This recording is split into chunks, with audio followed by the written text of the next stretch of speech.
I think we are live. People are telling me that, and I believe them.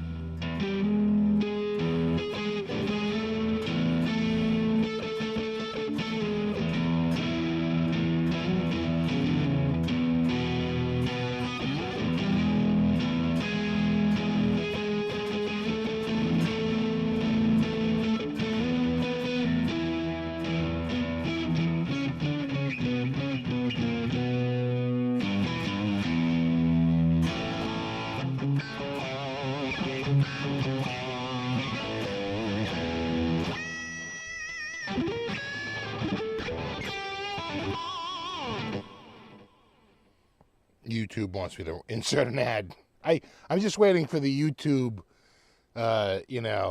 annoy window to pop up and go, now would be a good time to run an ad. We're just saying.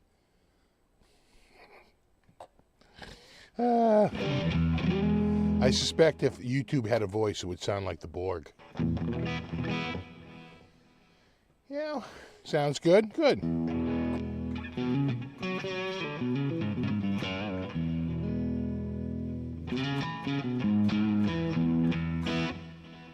Fesley is sick. Thanks, Josh. Let's go to Fesley cam. Right there.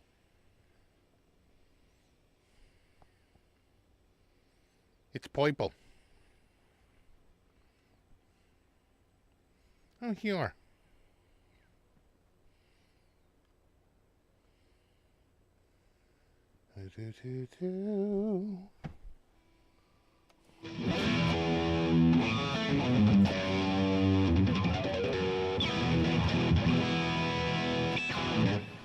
What do we have here? You know what? The screen looks a little odd to me. Why is... Oh... I think that's it. There we go. I fixed it. It was like zoomed in. I'm like, what is wrong with you? Is this set to the same setting? It is. Oh, I wonder if I changed that the last time I was on here because I wanted it to zoom in a little bit and it was sort of stuck on there. What do we got here? We got speaker! What's up, dude?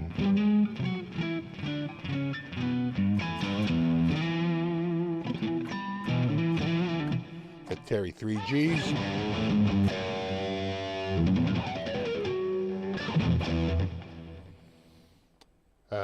We got through the stream because of an ice storm. Yeah, ice storms are they're rough because the ice is so heavy. It rips down limbs and lines and everything. It's really bad. What's the name of the patch I'm using? This is the Brit 87 one there, the YJM 308. Yeah, top looks nice. It's a veneer. I mean, come on. I think they sell around $209, $219, something like that. You know, if you're expecting a solid wood top, I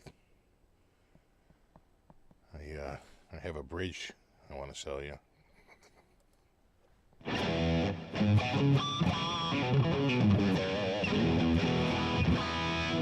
Sweetwater said they're going to raise prices. Oh, everyone's going to raise prices. That's just math. So, if you were there, I will tell you this. I was an economics major in college. And I can tell you that there is a small lag before it will really take effect. If there's something you're looking at, a guitar, a pressure washer, a car, an air conditioner, you might be better off to buy it like right now than waiting until 6 months from now, because the pricing will catch up. You know, we got Alan, got Brian, got P20, got Roger, Ron Padgett.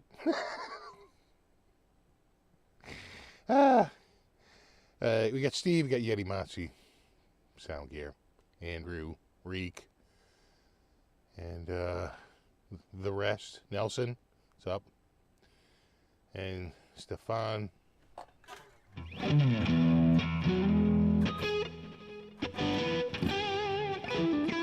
Kind of a speaker can you plug with this? Anything that's self-powered, like KRKs or any self-powered monitor. But this has no power.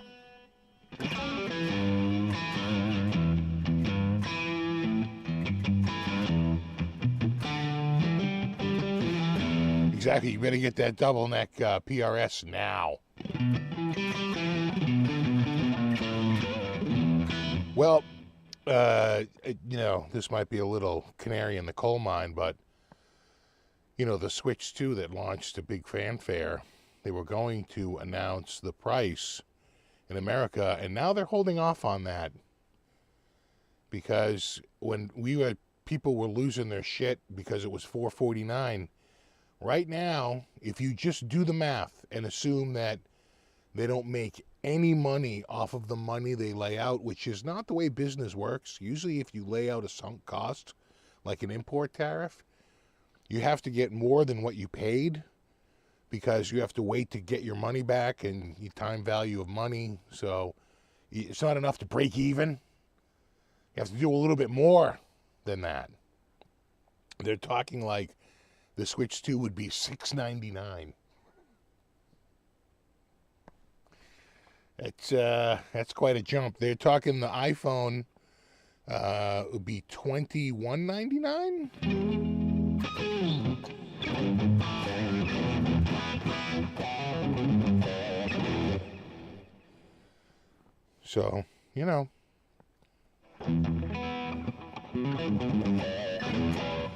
You know, they're saying it's to try to spur jobs in the United States, but even under the best case scenario, what you'll pay out per job in tariffs is about $880,000. Right? That's what each, right? And quite frankly, if it doesn't go up to expectation, it could be $1 million, $1.2 million per job, right? They have a certain expectation about how they're going to be creating jobs. But one of the ways that Switch could get around the import duty is to not have any sales within the United States through dealers, but instead sell direct, because each unit is under the exemption less than $800. Right, so they could collect none on that, and then U.S. dealers just don't make any money. You just get cut out of the transaction. So that is one possible scenario.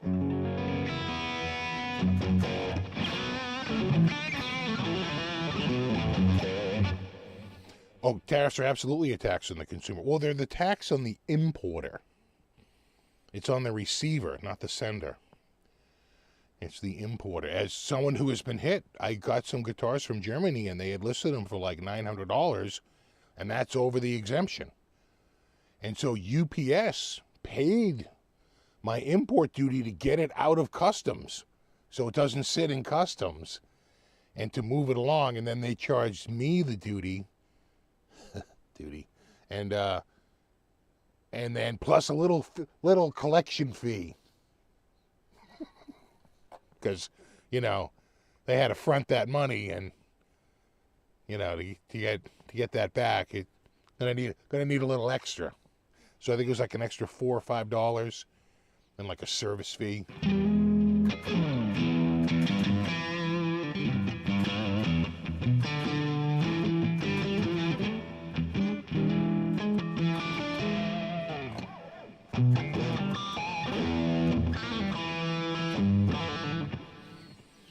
Shocked the tariffs last very long. You know, you might be able to skirt the bulk of the damage, but the longer they go on, the harder they're going to be to undo. And then the other thing is you have to realize is that,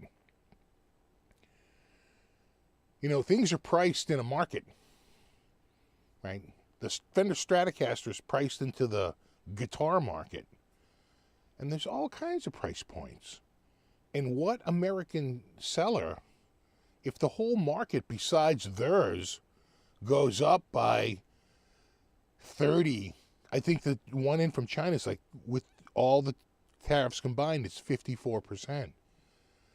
If your competitor has a 54% increase, you would be an idiot not to raise your prices. That's just business.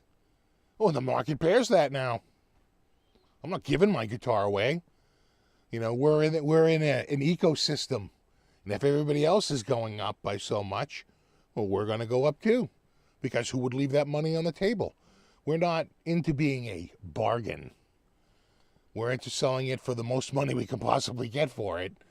And, you know, before, the market dictated if we raised the money too high, we wouldn't be able to get any sales. But now with this newfound floor, well, the sky's the limit now, isn't it? So it's just, you know, listen, I was an economics major in college. And I don't care what you're talking about. Subsidies, tariffs. Anytime there's a manipulation of the free market, you fuck it up. I'm telling you that right now. You just do. By definition. Because you have perfection set. And, here comes this new line in and forces one of the lines over, and now we have a gap, and we can measure that gap, and that gap is this, and we come up with some value, and then we start to move things around, and we calculate deltas, right, between movements. What if we lower prices? What if we raise prices? Right? There's all these things, all these variables that get spun in, and you know, it's never a good thing to manipulate with it. It's like you can see, I had this one guy, not going to lie, he was a bit of an egghead. He was a little tricky to understand. He had a thick accent. But goddamn, if he didn't know that stuff, like, oh my God, you got a lesson in his class, let me tell you. And man, he'd set you straight.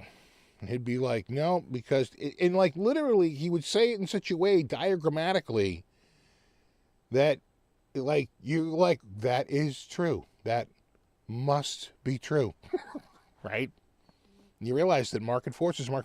The only time it works is to offset an obvious interjection by, again, it's offsetting someone else's manipulation with your manipulation. That can happen. But just in general, just a sweeping general, just markup like that, what it does is it erodes purchasing power, and that dampens sales.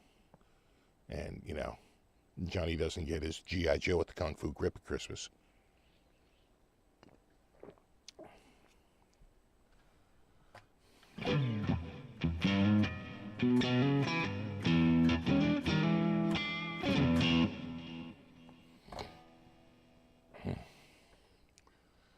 Yeah, no, history proves over and over and over again, the only time government intervention works is in a crisis. Like when we had the Depression, the only thing that really solved it was, and it kind of sucks, the war, okay? Because they knew that government spending was necessary to get out, because it's a psychology, right? You get people to work, money starts churning through, and eventually you've sort of kickstart the engine and you can back away, right? But you've got the free flow going again, and you're good. But even then, the government couldn't. They were scared shitless to spend crazy money. The war solved that. Now they had a purpose. Now we will write any check you need to get. Wars have ways of doing that, and so that's when they spent their way out, and totally came out of that roaring, into the the late 40s and all through the 50s, and quite frankly, for a while.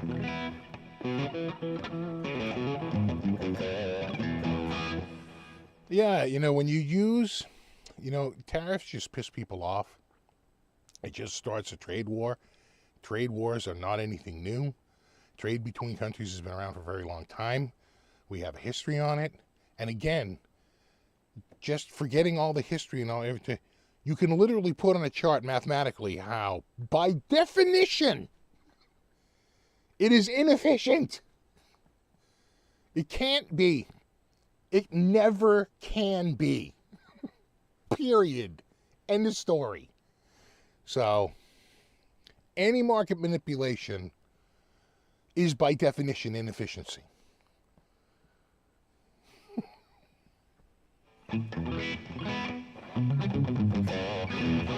You got to remember that the economy is about churn, right? You go down and you earn your money and you pay your landlord. Your landlord goes and pays his note that he has as a mortgage on there. The bank can pay off, any loan that they've taken out in treasury bonds, right? There's all kinds of, it's a churn. They lend that money out to someone else who uses it. There's a churn. It churns through the system. So what happens is when you have an artificial thing, you take away consumer buying power, there's just less churn. You're literally winding the engine down. That's why they raise interest rates, for the same reason, to cool off the economy. So if that's your intention, I think it's going to happen. The used guitar market, I think, will thrive, Overlord. I think you're right on that. Because new stuff will take off. And, the used stuff, I think, will be. But, again, used prices don't happen in a vacuum. I go back and look at where used prices were 10 years ago, and they were markedly lower than they are right now. So, yeah. They can still go up, because they're like, well, if you want to go out and buy a new Strat now, I know they used to be $8.99, but now they're $10.99. It's like, yeah, but when your Strat was new, it was $4.99. Yeah, but you can't, but they're $10.99, right? God, I'm sure there'll be plenty of people on Reverb that'll go, no, the right thing to do is to get the market. It's like, no, they get the most money they can possibly get for it.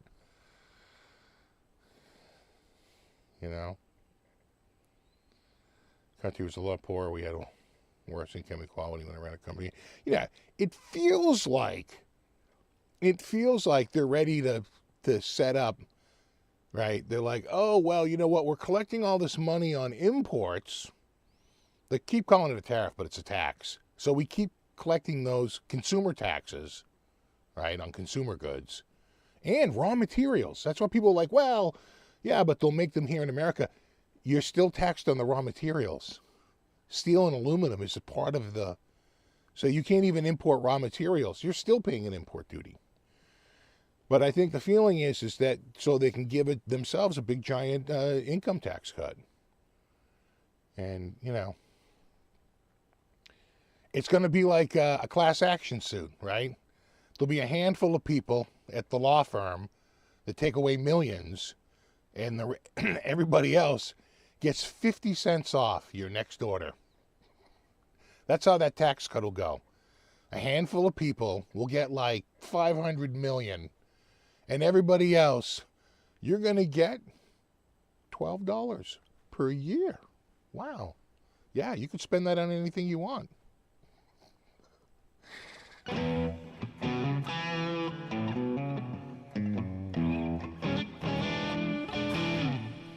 The bottom line is that purchasing power has gone up because we've migrated to a service economy, right? Where it's all about trade skills, right? Construction, repair, right? IT work, plumbing, carpentry, services, lawn care, restaurants, right? It's primarily a service industry in America. And you can't build a factory overnight. It would take years. And the market is so uncertain. Who knows if the tariffs will even be there by the time you're done building it? So you're like, oh, what do I even want to throw this millions of dollars into building this factory? Probably not going to happen. It's just that everything's just going to go up.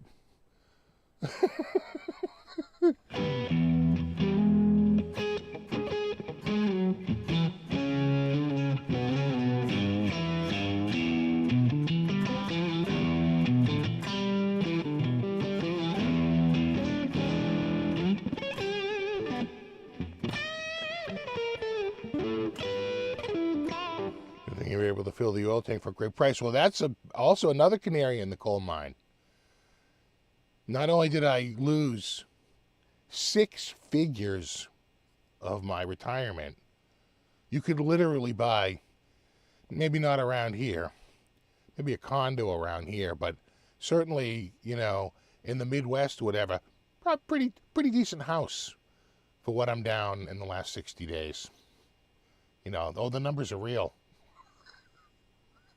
It's like, God damn. You know? And,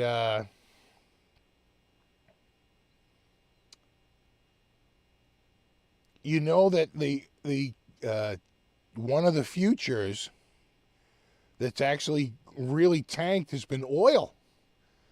And it's like, why? Because they're expecting a slowdown, right? They're like, probably not going to be as much demand for oil and gas soon. Now, probably not. That's why you saw oil prices start to tank. They're expecting a big tanking of demand. So, you know, I just bought a pressure washer. I'm probably going to get a set of tires this week. Just going to get the items I need, like right now. I think within just a few months, you're going to start to really see prices just start to soar. Every retailer lost their shirt like on the stock market, except for two retailers either stayed the same or actually did slightly better, and that is Walmart had almost no loss in stock price, and Costco actually went up 2%, and that's because they have such buying power and they have such customer loyalty that they think that those retailers will weather the storm better than anyone else. Who got really pummeled was like the guy, he has that hardware. I think they rebranded as like HW or some stupid shit because you can't leave it alone, but it was like hardware restoration. That guy relies on an upscale, ridiculous markup, right? He's one of those places where it's a real boutique shopping experience, but he buys everything out of China, right? And he gets everything out of Vietnam, China, Asia. That's where he gets everything. And, you know, where a lot of companies that are small will do a 4x markup, and medium to large companies do a 6 to 10x markup. He's like a 15, 20x markup is the only way that guy's going to survive. He's got to buy it for 50 cents and sell it for $10 to stay alive, right? I mean, that's the kind of markup that guy needs. So he is so hurt by he can't get that. He can't get his 20x markup if you have a big 50% ballooning, right? He can't do that. And again, if you sink that cost at purchase, you can't just let that cost sit out there. He'd go, well, if I sunk 100,000 at the border, just type that 100,000 times my usual 10x markup, right? That's what they have to do. So that's why that guy, he lost like 40% of their share because they recognize he's so price sensitive. He is absolutely going to be screwed. So, yeah, exactly, because they can buy in bulk. You know, and they can dictate prices. They can buy in such bulk, like especially Walmart. Walmart almost put Rubbermaid out of business because they were just basically, you know, putting the screws to them. But, you know, Rubbermaid barely survived that ordeal with Walmart.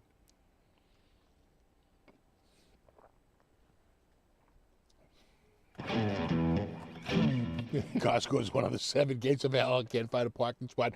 Dude, We had it so bad here, they just opened a new one. And oh my God, is the relief readily apparent. It's still busy, but it's not there's a line to get in, to drive around, to wait until someone pulls out so you can put your directional on and go, I saw it first, bro. Right? I mean, you're like, oh my God, he's pulling out, directional on, directional on. I'm going, that's my spot. The last 2 times I went to Costco, I had to park along the drive. You know, in other words, it's not in a spot, but like along the edge of the parking lot where people were just making up spots because they're like, God damn it, I got to get my friggin' chicken. I got to go get my rotisserie chicken, God damn it. So, yeah, we'll see. But it made a huge difference. They opened up a second one, and the difference has been it's still busy, but not crazy busy. So I'm probably going to pick up a set of tires from them. The tires I have, they have plenty of tread on it, but goddamn, they are cracked. They are cracked so bad. I'm like, I probably can't. And I need my the batteries reconditioned and probably all 4 friggin' tires. The chicken is good, right, Dave? Oh my God. My wife can't, she like reflexively buys one of those chickens every time she goes. So I got this, I've got a chicken. I can't walk out of there without a goddamn chicken. You can't get a chicken for $5, you know? God forbid that chicken goes to $7 or $8. I mean, there'll be torches and goddamn pitchforks. What do you mean? The taquitos are good too. Those are really good. They also do some really good soups. I would say they have like a chicken tortilla soup that's really good. Broccoli cheddar that's pretty good. You know, you can just heat those up anytime. Pretty good.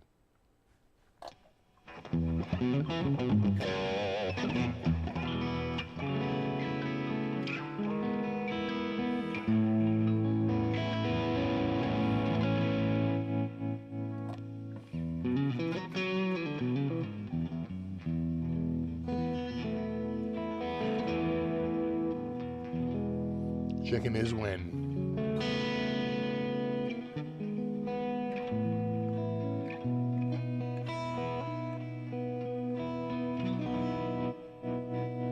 Yeah, it's like these tariffs are going to turn us into goddamn, New Zealand and Australia.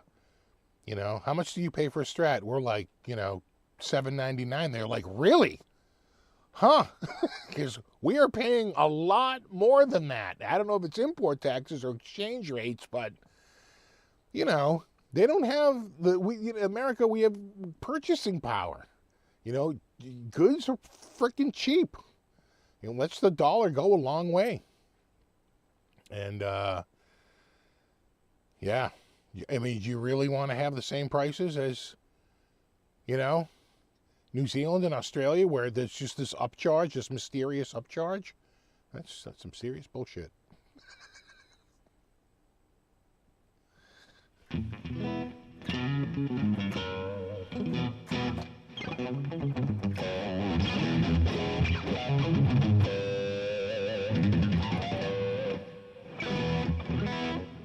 Can't go to Costco and buy 3 items. Oh my God, I know.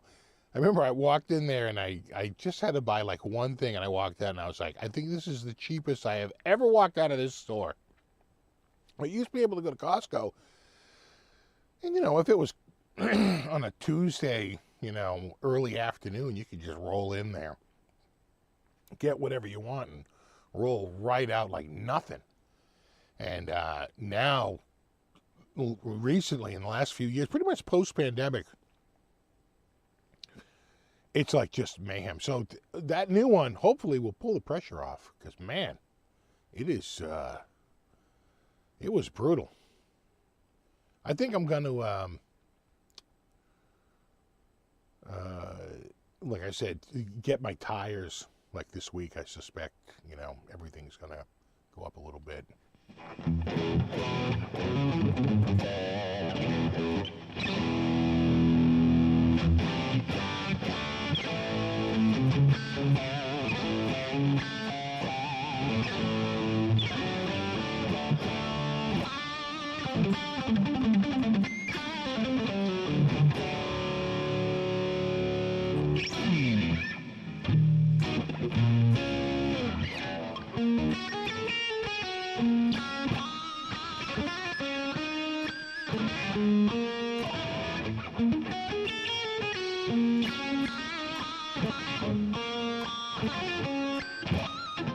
Did they pay through the nose in New Zealand?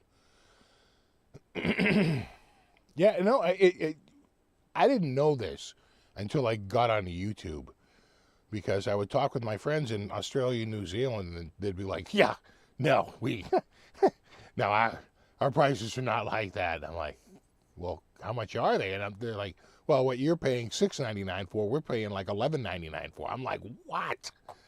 It was crazy.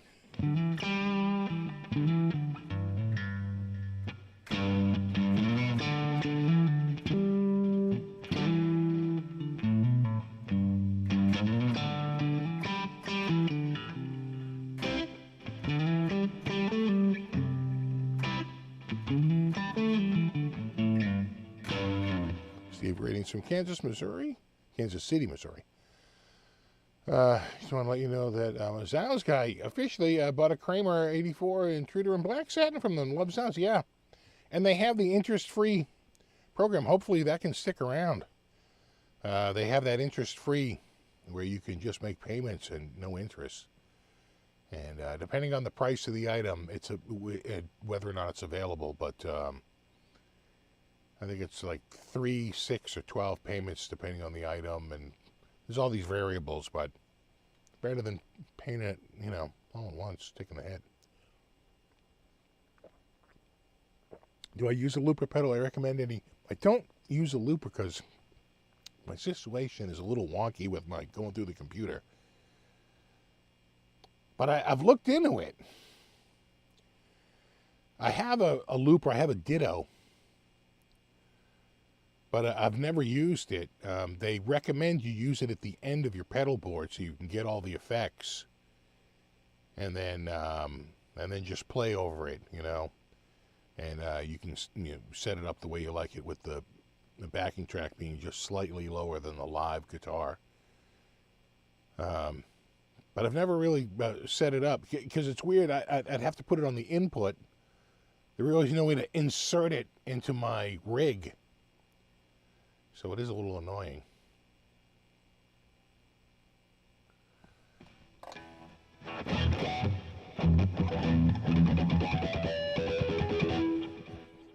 We haven't seen the worst yet.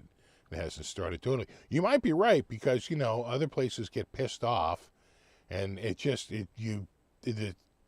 escalates. Yeah, see?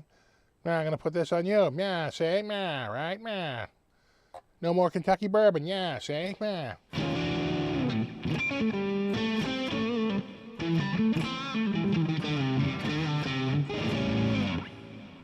It literally just escalates.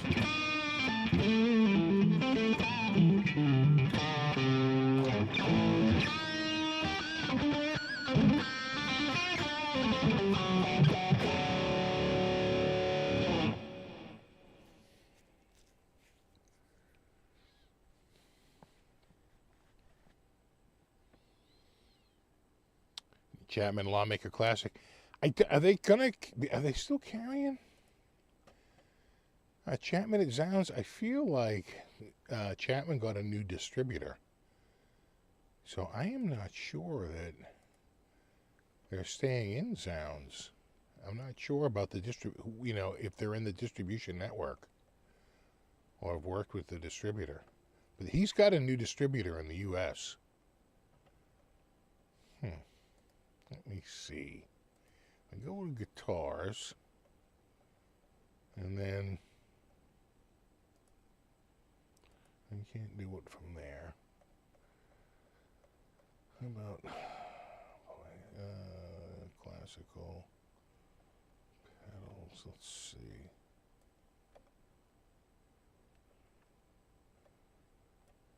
Here we go. Electric guitars, and then can I filter by brand? I can. Yeah, they only have 4 Chapmans. They're all ML1s. And it's last one, only, right? It's like last one, only 2 left. Right? That tells me they're moving. They're, no? Any of these new? I don't think so. I think that's all the prior run. He's had a big shift. He's got new guitars and a new distributor. I don't think these are those.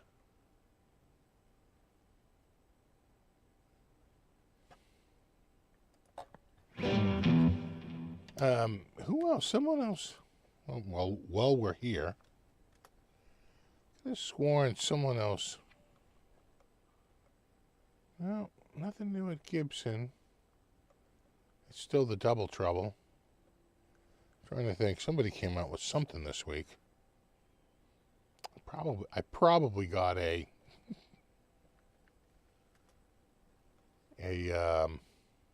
email. Yeah, I'm not seeing anything though. I just went to PRS because I'm on their mailing list too. Not seeing anything from Gibson or PRS. Maybe quiet week.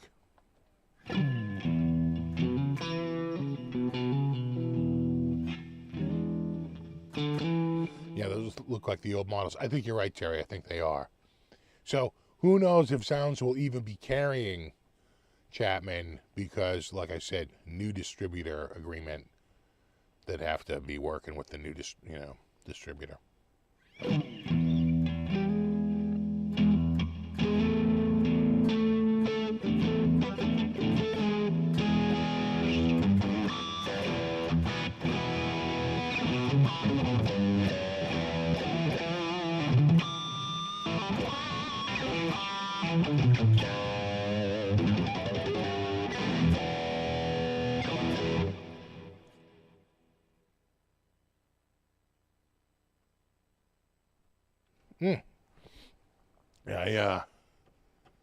You know what happened this week, though? I do actually have some news.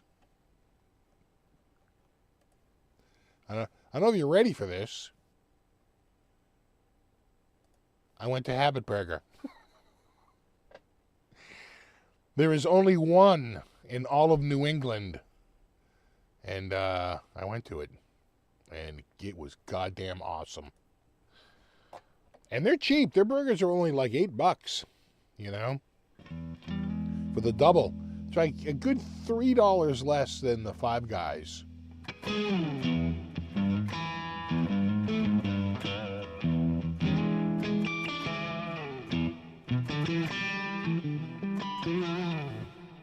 But I went up to see my father-in-law to take him to a haircut. And it was right up down the road, and I said, hey, you want to go get a burger at this place? He was like, sure. Yeah, no, the onion rings there. The onion rings there are pretty awesome.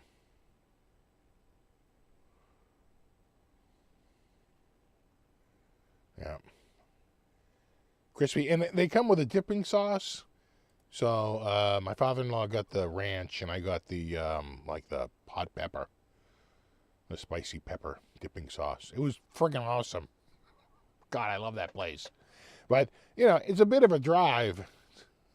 It's a bit of a drive from around here. So I happen to be up there, and his haircut place happens to be even closer to it. And I was like, okay, look, we're practically in the neighborhood.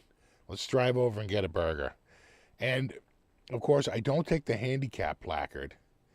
And we get there, and the parking lot is jammed, except for, of course, the 2 handicap spots. I'm like, I should have brought that placard.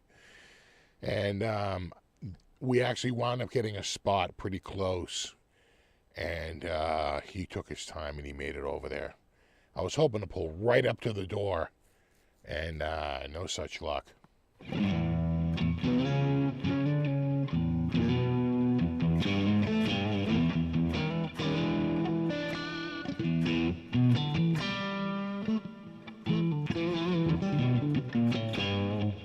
really cheap compared to Five Guys. Oh, dude, they're totally cheap compared to Five Guys. It is like night and day. My father-in-law got the single. I got the double. He got the single. Single was like $6.89, and that's because I got it with cheese, which I think bumps it up 50 cents. And mine, I want to say, was like $8.49 for the double, and that's because it comes with 2 burgers, and they're both covered in cheese. And if you get cheese on it, it does bump it up like another 50 cents or whatever. They do price everything with a hamburger and not, not cheeseburger. Whoa, we have new members.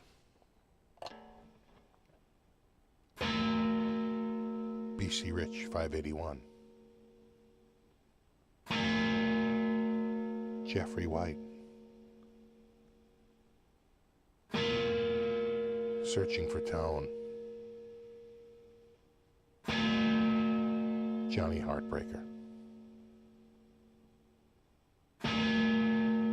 Tyler S.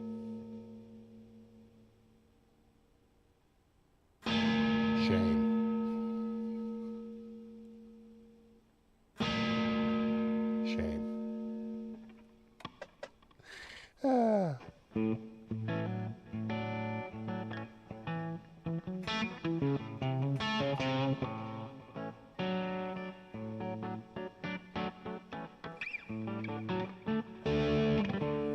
Yeah, so you decided to throw your life away.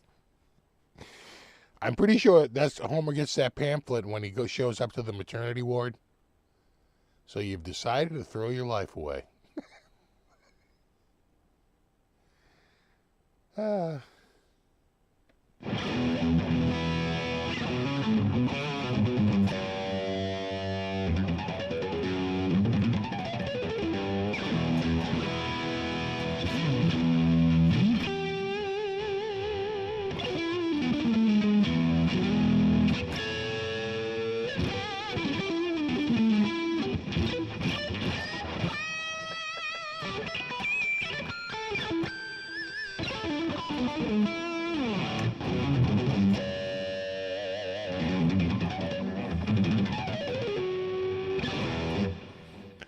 What does FDK stand for? Fesley DK800. Fucking don't know. It's the fucking don't know 800.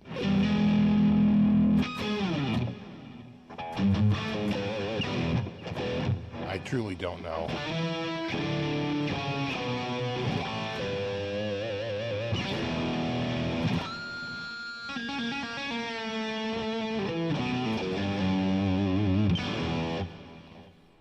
I don't.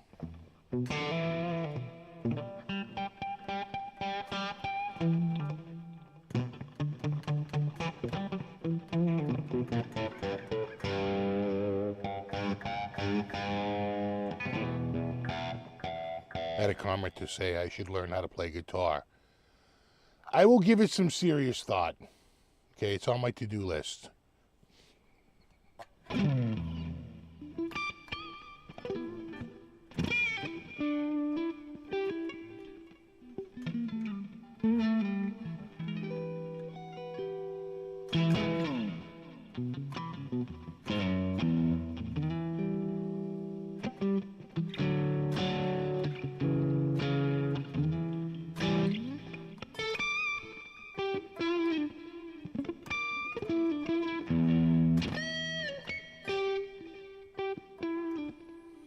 Fesley double cut, yeah.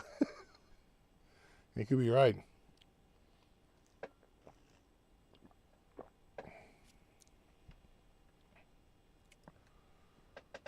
That's a nice top.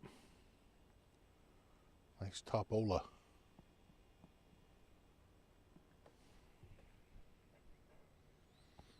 Now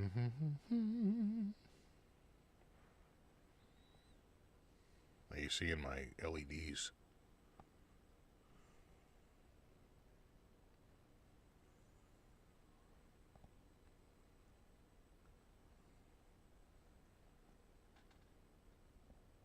You good?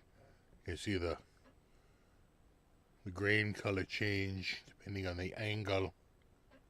It's a veneer. The headstock does resemble Sir.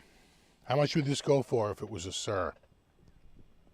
Same exact guitar, but it says Sir on the headstock. Let's say $4,500. Right. I don't think it's going to be $209.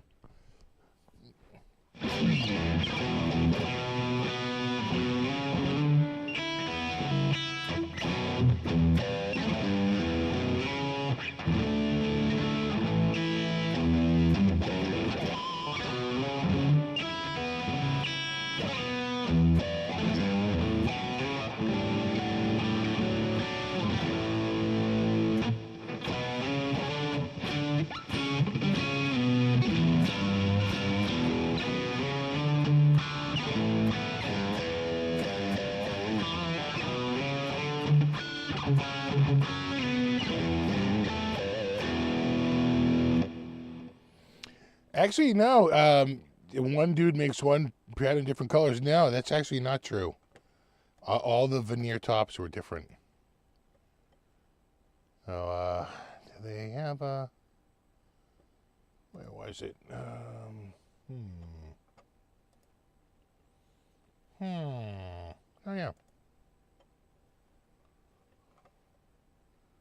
Actually different depending on the guitar. So, right, that's one top. And that's a completely different top. That's even a third different top. And a fourth different top. The bottom line is that it's actually more money to attach a decal than it is to put on a veneer. The veneer process is an old, tried and true process that's been around forever. So sometimes the simplest answer tends to be the right one. Yeah, the blue one is nice. I'd say of all the tops, I would say the blue one was the best one. I don't think it's not even close. That's the one you want to talk the luck of the draw. I'm going with Bluey. But, you know, that's just the example on the webpage. Who knows what's going to show up when you open the box up. That's the randomness of wood. Even a thin slice of wood.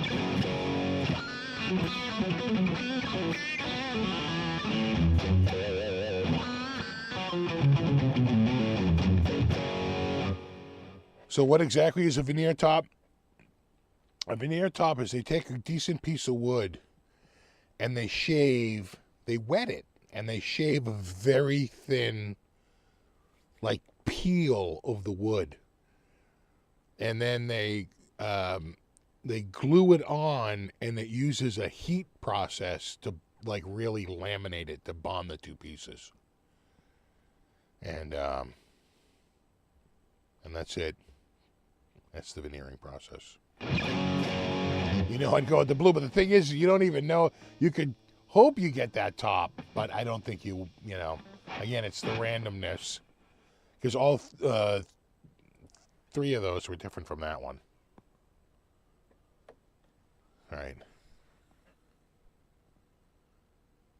So it is usually veneers are 1 millimeter thick.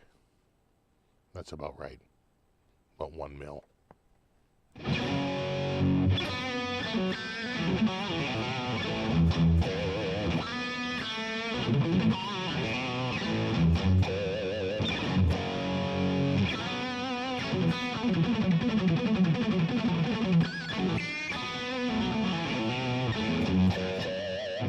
Yeah, exactly. It's almost like paper. It is like paper thin, but not quite paper thin. It's a little thicker than that, more like about a rag, right? And hopefully they get it wet enough and soft enough that it is like a rag, and it just goes on the top. And as they put it on like a steamer that like steams it on, and then that's it. They trim away the edge, and they usually have to put some sort of something at the edge, because the edge can get a little ragged, right? So they usually, and you can sometimes see where it connects at the edge of the binding. So most veneer tops have a little paint at the edge. Pretty common.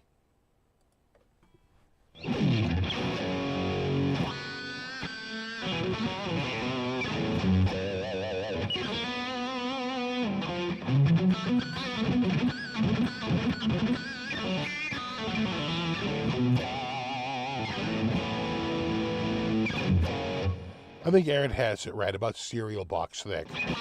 That's about right. Because I've seen veneer, and I can see the veneer on my Chinese Les Paul, which I'm assuming is about as thin as it gets. Because where it meets at the seam in the middle, down at the very bottom, it got ripped up on the saw a little bit, and it's a little ragged in between. And you can see it. Of course, they filled it in with so much, polyurethane that it's like glass on the top. But when you get up really close, you can see right at the seam, it's a little ragged right down at the bottom as it gets close to where it meets the edge of the body. And I was like, oh my God, there it is. There's the veneer. You can literally see it because it pokes through its spot. So you can literally see the thickness.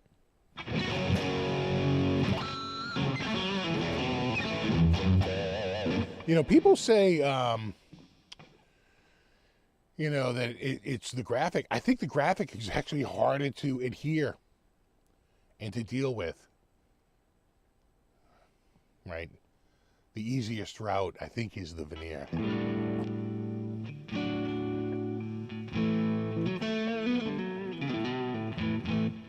Tony says, I've bought a bunch of veneer sheets. They usually number them to like book matched top pieces. I agree, this is book matched. This is clearly book matched. Oop. Right? Absolutely.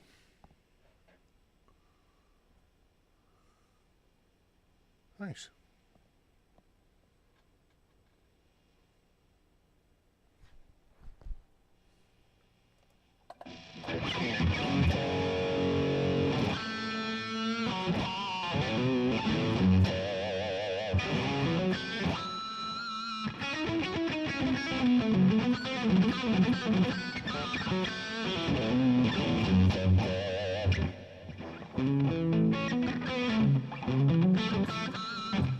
How about the diff graphics? I don't know, like the swirls? I'm not sure what you mean by diff. I think most graphics go on through a silk screening process because it's almost stamped. It's got to go very quickly. There's no time for a person to sit there and futz around with attaching a goddamn piece of plastic. They used to do that with the old photo frames, but that was a proprietary Fujifilm process, and it actually wasn't cheap. It was cheaper than wood was at the time, but and it was almost like a proof of concept, right? They could even pull it off, but that was some sort of like lenticular printing process that they had. So as it moved, it looked like it was real wood. I remember when they first came in, I was like, that's shocking. That looks so real. But it was just a proprietary Fujifilm printing process. You're not getting that. Trust me.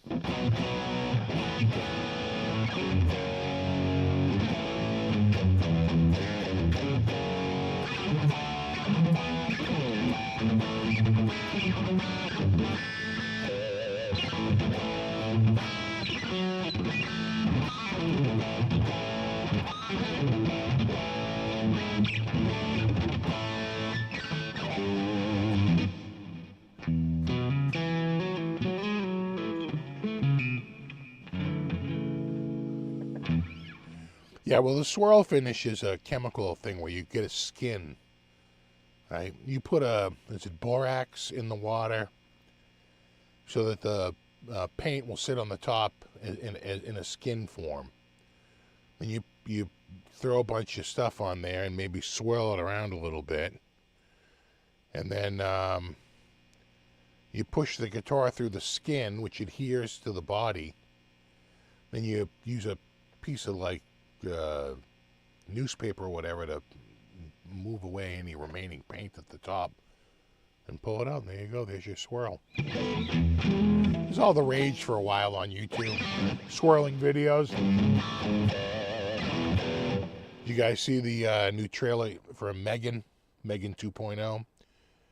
So there was a movie out a couple years ago about a little robotic doll, an android, that is sworn to like protect this little girl and be her friend.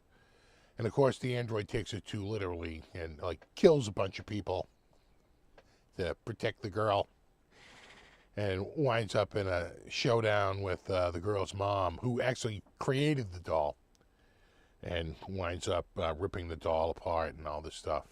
So they come out with Megan 2.0 trailer, just dropped, I think, either yesterday or today.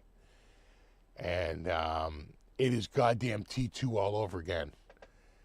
There's a new, stronger, better version of Megan that's gone rogue and killing everything in its path. It's the most dangerous weapon on the earth, and it is sworn to kill the AI generated, the AI scientist that created her, which includes the little girl's mom. Now the little girl's grown up, and so of course they revive Megan to take on, and of course they want to make her bigger and stronger because the girl who played her in the original has grown up. She's bigger now. And so it is T2 all over again. And I'm like, damn, that sounds good. Yes, it sounds campy, so count me in. And, she even has like catchphrases and everything, and she's got the glasses.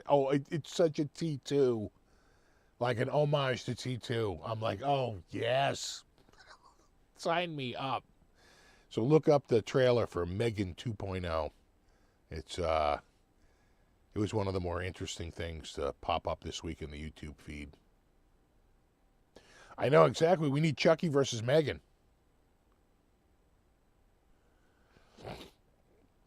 You know, I mean, not that I'm going to see it in theaters. I'll wait till it's on friggin' free streaming, but it won't be that long. Shit goes to streaming really fast. You know, I never could finish Wicked. I died of boredom. And I literally couldn't get through it. I finally went back to it and started watching it, and they went into a song, and goddamn if that song didn't last 3.5, 4 minutes, and I'm like, you have got to be kidding me. No. The song went on and on and on. I was like, no. And I said, all right, I'm out. Casino hands, I'm out.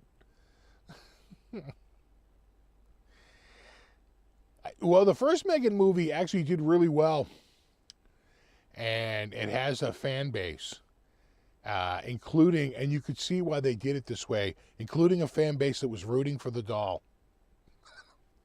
So they said, let's give everyone something to root for. We'll make the doll now the protector of, and right, it's going to be awesome.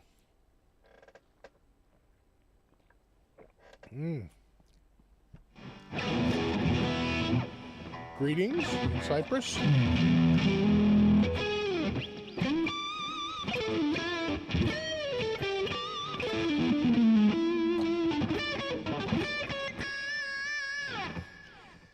Yeah, I saw that. They're doing a Naked Gun reboot with Liam Neeson.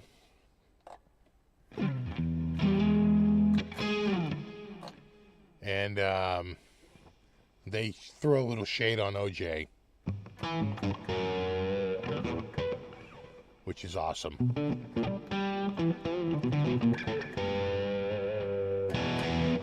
Well, it's 8 o'clock. Is it time for a guitar change?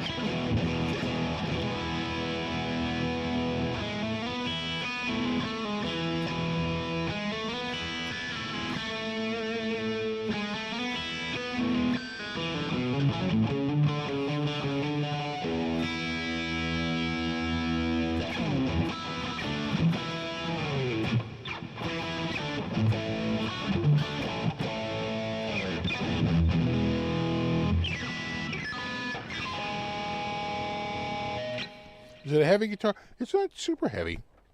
It's got the purple back too. Purple back, right? I never want to spend a lot of money. About 209 was all I had. So I bought the FDK, the Fesley DK, the Fesley Dinky.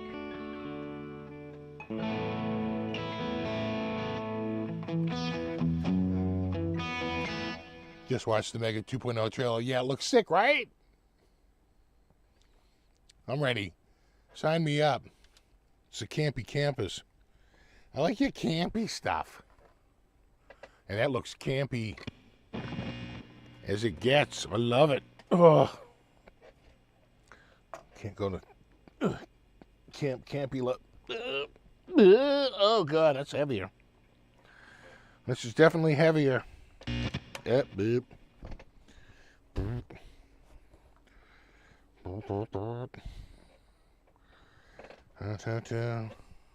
I was like, is this going to be in tune? But it's a Floyd Rose.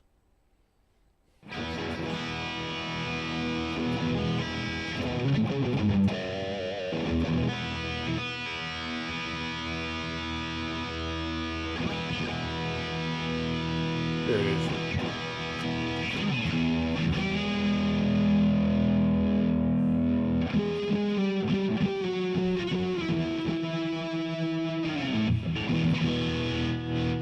I don't want this volume knob. Let me check my tuning here. Where's my tuna? My tuna fish. Right there. And there's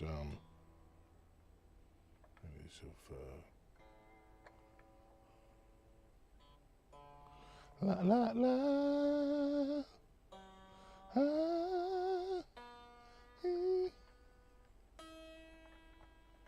Yeah, that is worrisome.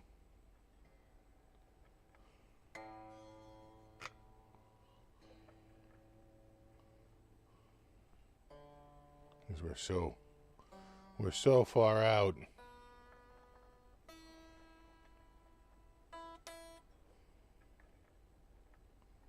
Pretty goddamn ridiculous. Come on. I mean, I'm like a friggin' half a step off. This is probably end of the line without unlocking the tuners. That might work. Let's see.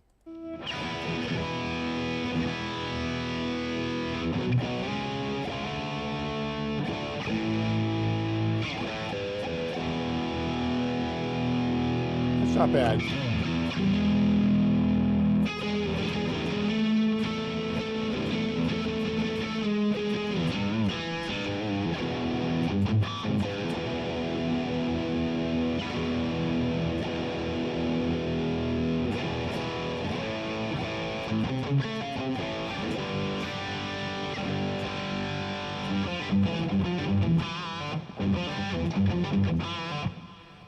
Yeah, that'll work.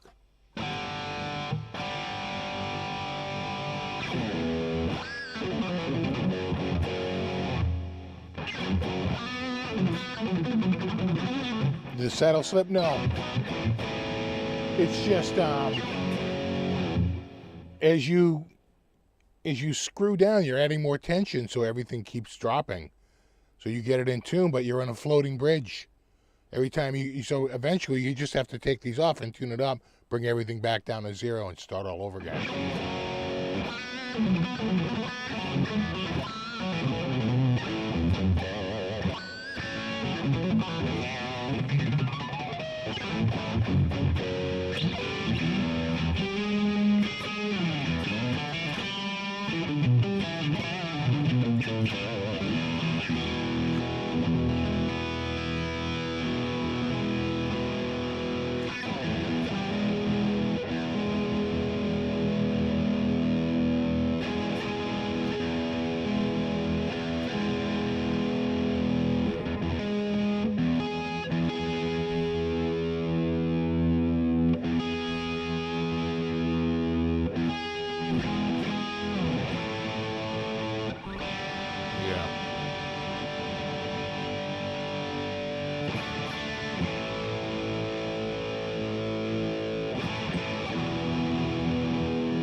not bad. Sonic shot.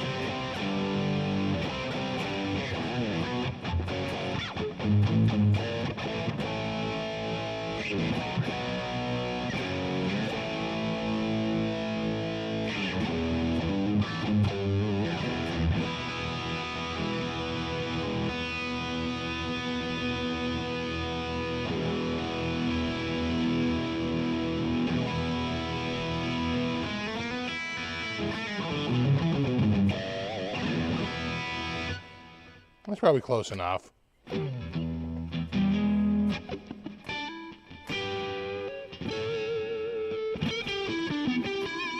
Would Hendrix be playing the red Charvel if he were alive today? I'm going with the Fesley. Come on, dude. It's purple with the flames, please. Hendrix? He's going Fesley.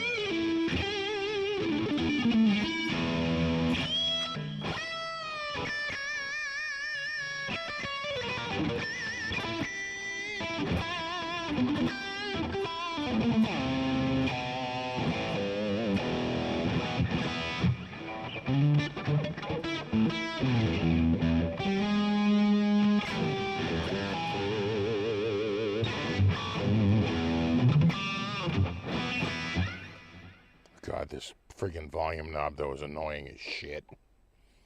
Like going through cold molasses.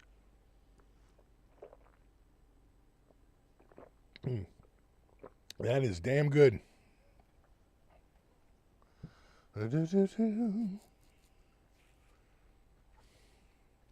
Zachary Fesley all the way.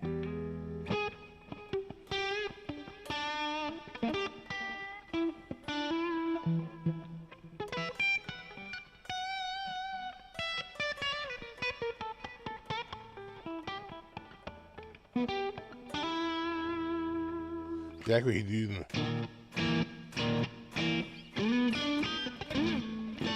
Purple Fesleys.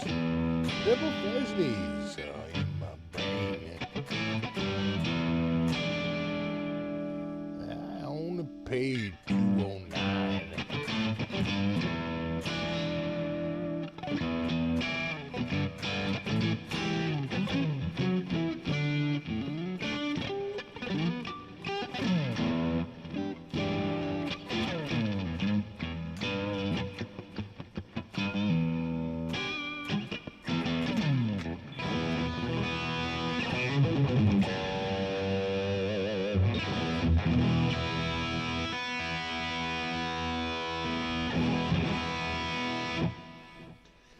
How does the MIJ Charvel compare to your Volas? They're about the same. They're literally made in the same factory. They both have really good fretwork. I was just playing a new Vola that arrived yesterday, and I gotta say, for as nice as the fretwork is on this, that new Vola, even a touch nicer. And I would say even these, yeah, they're smoother. Smoother. Even this has it's clear, but no, a little bit. A little bit. Where's that Fesley sanding sponge? This Charvel might need it. Tiny bit down here. Well, though it is super, super dry. We're oscillating now. We're getting like 1 or 2 muggy days and then back to super dry again. We literally went from like a dew point of like 58 to 28 in like 24 hours. So, yeah, on the top here, though, it's pretty clean. But this bottom side, down here, well, a little bit.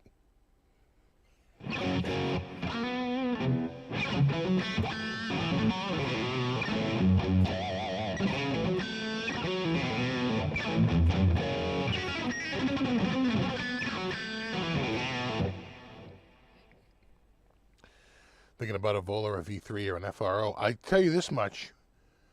If you really are thinking about that, there may be no avoiding higher prices in the very near future. It might be in your best interest to buy sooner rather than later.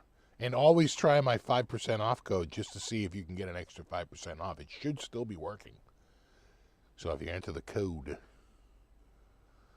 you should be good to go. Which in a lot of my videos, you'll see the code down there in the description. Certainly go to any of my Vola videos. and there'll be a link, and they'll talk about the code, any of my Volo videos, you know. And the thing that's nice about, well, they both have their pluses, and, you know, the thing about the V3 is that it's just, you know, $859. God, it's like there's nobody doing that. You know, this guitar is over $2,000. So, you know, under $1,000. The thing about the FRO though is that the JZ there, the JZ Fro, is it's specced with a flame maple neck, and the flame maple necks I've seen on it are looking pretty sick. Pretty nice flame maple neck. So it's got that going for it. And those pickups are pretty crazy. The one thing about the JZ is that even though it's got 3 pickups, right? It's got a P90 and a P90 and then a single coil in the middle.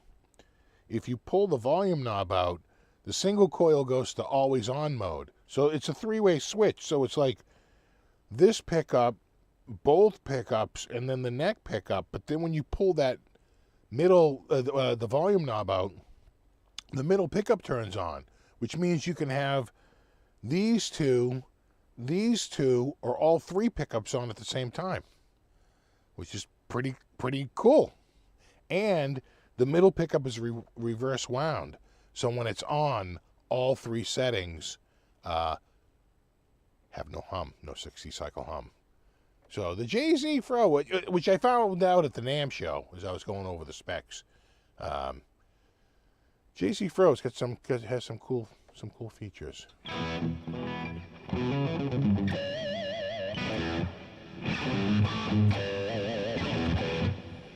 Yeah, the V3 is nice. And I can highly recommend the Cobra Blue.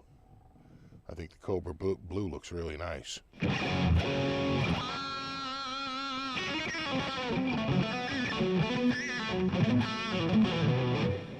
And, you know, all their colors are good, but they had like an off-white that was gorgeous, like an antique white that looked really nice, too. Let's take a quick look at the old Vola site. Vola.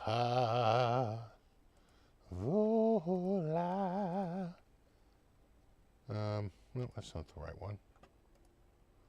That's not the right one. Yeah, here we go. That's what I'm looking for. Yeah. Right. So they got the Fire Mist Silver, which they're doing a pre-order. The Fiesta Red is gorgeous. I've seen that in person, too. That's nice. The thing I like about the Fire Mist is that it's a metallic paint job, just like the other one is there. That's cool. It's the only one they have in the rosewood fretboard, the RF, is the shell pink, which is nice. You got your surf green, got your shell pink, got your black, you got your Cobra Blue. That's the one I have. I can tell you it's gorgeous. That's a metallic paint job. I think, no, not that one. This one. That one is sneaky cool. It's kind of like, I think even more than that, which comes off more buttercream, like in person. It's way more like Olympic white, where that's like, it's still not a bright white. It's an off-white, but man, it looks nice. I like that color a lot. And then they got a bunch of left-handed ones. But I'd go Fire Mist. I like the metallic. I'd go Shell Pink just because I want the rosewood fretboard. Cobra Blue is awesome. Vintage White is awesome. They're all good. Fiesta Red too.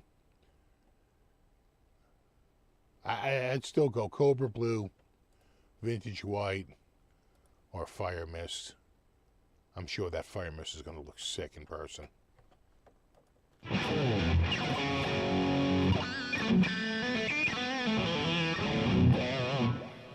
Hubble says, I have a second Vola Uz 24.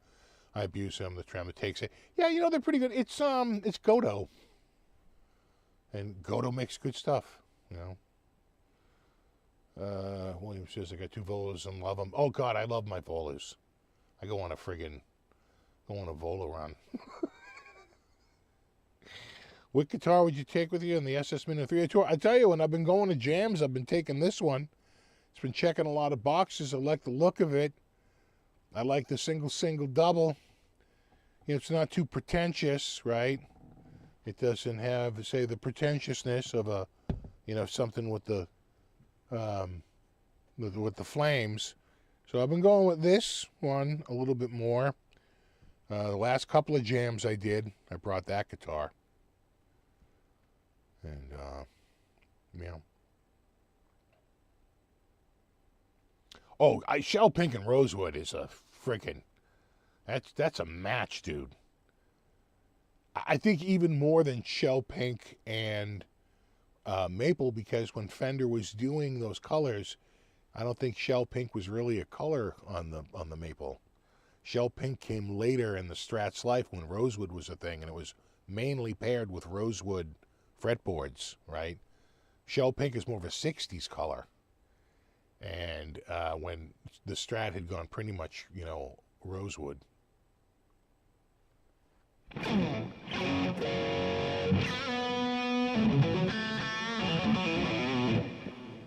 Well, a U.S. made in price. Well, only their USA made ones that are designated as USA made or USA made. They're 90% made in Japan by the same people that, quite frankly, made this guitar.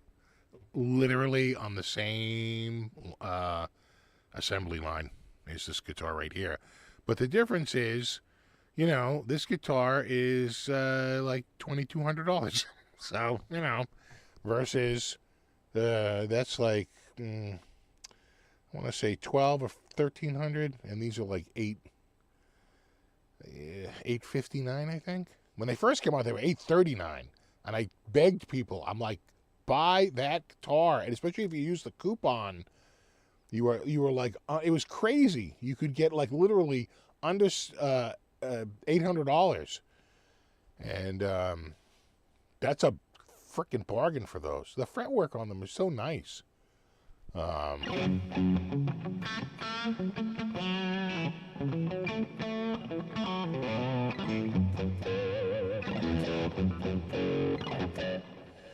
Vola versus Charvel. Well, when they're the same type of guitar, like, say, a guitar like this with a Floyd Rose and like one of my Floyd Rose, they don't make a ton of Floyd Rose guitars, but like my Aries, I think the Aries has just greater attention to detail. Like I said, I can feel the frets a little bit on this one. All right, where that Aries is just tight from head to toe. And I think the Aries is still cheaper, right? The Aries is like $1,700, which is one of the more expensive Volas. Again, this is like about $2,200. We can look it up and see what it goes for, but I'm pretty sure that's around what they go for. The MIJ Charvel stuff, the MIJ Jackson stuff is, you know, they're not cheap. Yeah. Oh, I'm sorry. I'm way off. Oh, no. God, I'm way off. Look at me. $16.99. Huh. Oh, yeah, buy 3. Jesus, $16.99. Yeah, I had no idea. That's good. That's pretty awesome. What am I confusing this with? What guitar did I just have was like $2,200? Oh, I don't know if I've shot that video yet. That's not out yet. Yeah, thinking of a different guitar. I think, was it a Jackson? $16.99 though, a lot cheaper.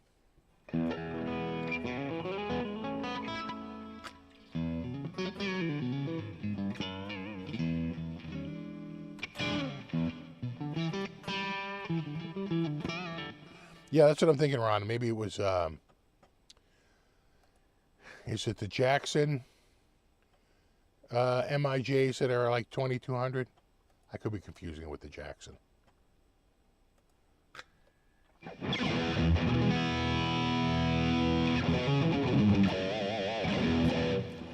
When I check one of the Wenge neck Charvels, I if it's available,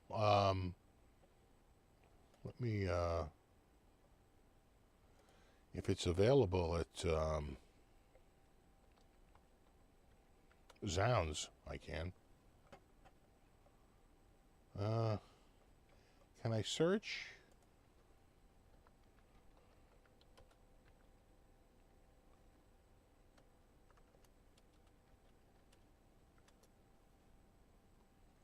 No.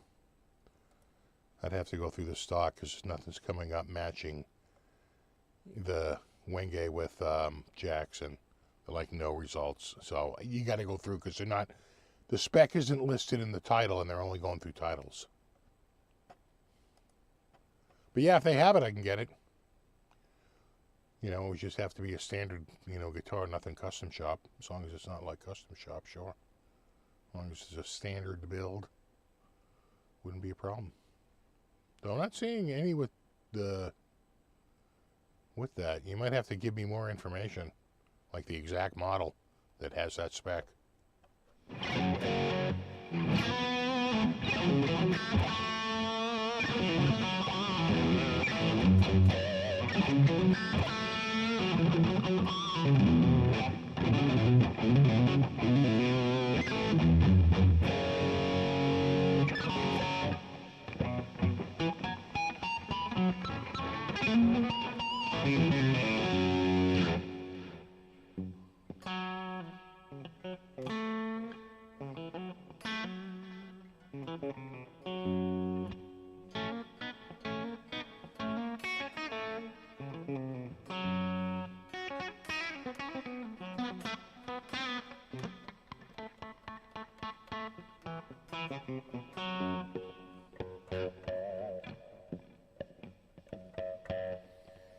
A Crema Beretta 83. The only reissue. Let me see there. Crema Beretta.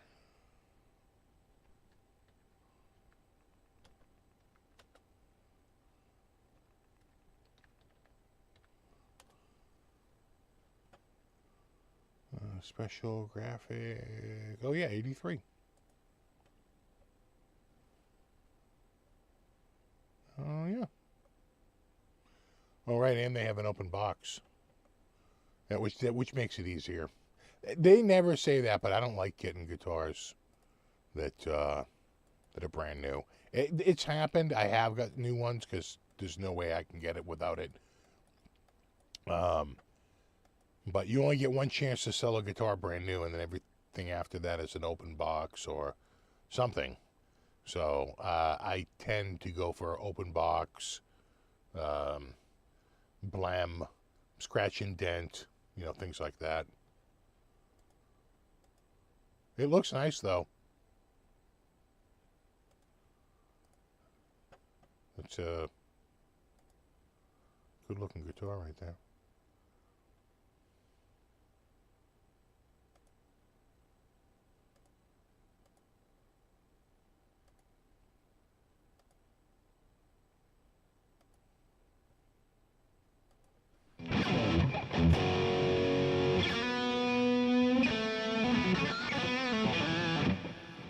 Yeah, I have an 83 Pacer.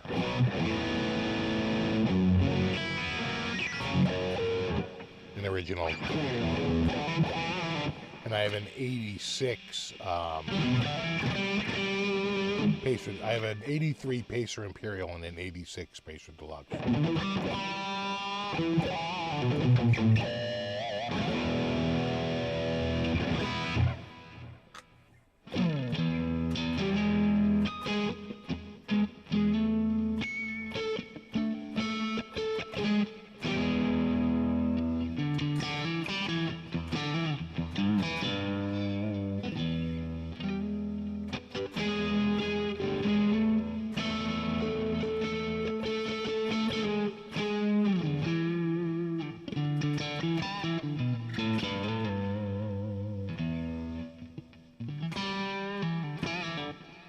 Charvel, I wonder if you're still playing the Fesley Strat. Well, I did for the first hour of the show. It was all Fesley. And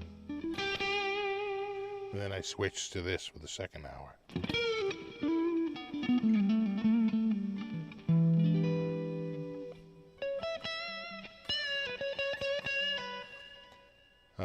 Guitar Center tried to sell me an open box as new. Well, there was no such thing as open box back, when I was working at the music store. Every guitar was sold as brand new, no matter how many times it was sold and returned. But what happened was there was a huge kerfluffle, I want to say, was it in the 90s? Or the early 2000s, where they realized a lot of stuff was being sold as new, and it had actually been refurbished, and that whole refurbished law went through. And basically, especially electronics goods, you only have one chance to ship it brand new, and they have to record the serial number. Even if the box is never opened, it's considered no longer new. It's a return. They'll call it an open box even if the box was never opened. You can't sell it. You can only ship it brand new one time, which is why they have to record the serial number. And then once that serial number makes its way back, it goes into a new pile based on its condition, but it can never, by definition, ever be quote-unquote new again.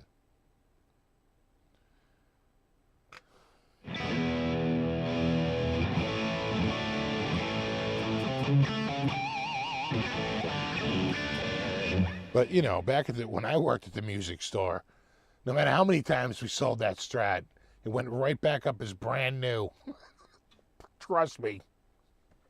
There was no such thing as a demo model. We had no guitars in the back. If we owned a guitar, it was out on the floor for sale. Even if we had one in the back, my bosses would never sell you that, because then the one on the floor would get even more wear and tear. And what they really want to do is sell the one on the floor with the wear and tear and then put a nice, fresh, brand new one out there. Oh, yeah. Oh, my God. I used to take effects out of racks with, the rack rash and all this stuff. They'd be like, are you really giving me that one? I'm like, oh, I don't have another one. It's the only one I have.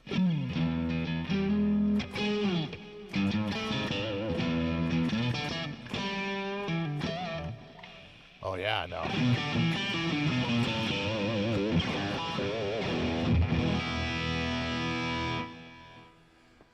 Oh, absolutely. Exactly. Lutes have no odometers. There you go.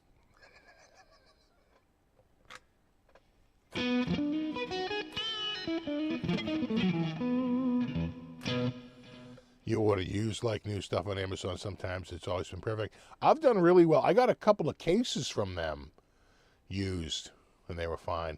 I ordered a case one time through Amazon, and it got shipped directly by like Foxconn. And when it showed up, I could hear it. I could hear the smashed glass inside. I was like, oh no. I didn't even open the box. I had to send that thing back. Oh my God, that took like 10 days to get back to them through their return. Oh, they lost their shirt on that friggin' sale. Shit, right back. I can't tell you. I send shit back to Amazon all the time, but I still keep like 90% of what I buy. But I buy a lot of shit from them. So, a good 10% goes back.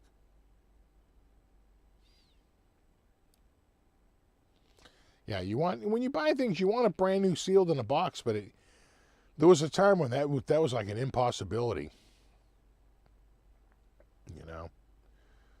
Mom and pop stores, new. That goes out. That nice fresh one goes out into the showcase. Then you buy it out of the showcase, and then I put a fresh one back out into the showcase again. That's how that worked.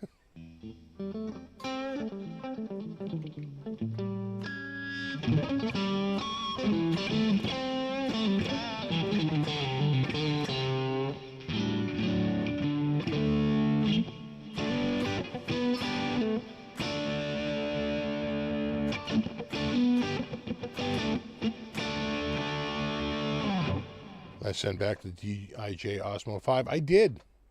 But according to my DJI account that I had to create, I still own it, because there's no way to say, like, deactivate, remove this from my thing, guys. I'm like, well, how do I do that? And if you look it up online, how to remove hardware from your DJI account, they're like, you have to call them. You have to call customer service and have them remove it. I'm like, yeah, no, I'm not doing that. So it's tied to my account, which means if Amazon tries to sell that as an open box, the person who gets it is going to have to go through some call or some chat with customer service to try and get theirs activated, because it's already tied to my account and it can't be tied to more than one account. You wonder if they would even be able to activate it, considering now that it's already tied to an account. Who knows? What a goddamn pain in the ass. Can't you just sell me a goddamn camera? What is wrong with you?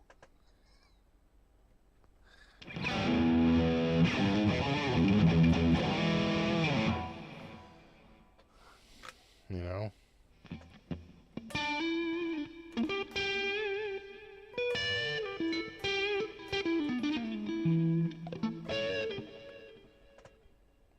Well, if you want to buy a computer part, you're going to buy something made in China, period, end of story. It's all made there. So I don't give two shits about where something's made. The last thing I think about when I buy something, I never, ever look, where was it made? I couldn't give two shits. I'm like, how does it work? How does it boot? How does it run? Is it doing what I paid for it to do? Is it doing what I want it to do? Is it, right? Is it washing the dishes? Is it mowing the lawn? Right? Is it doing what I need it to do? Then we're good. Beyond that, I couldn't give two shits.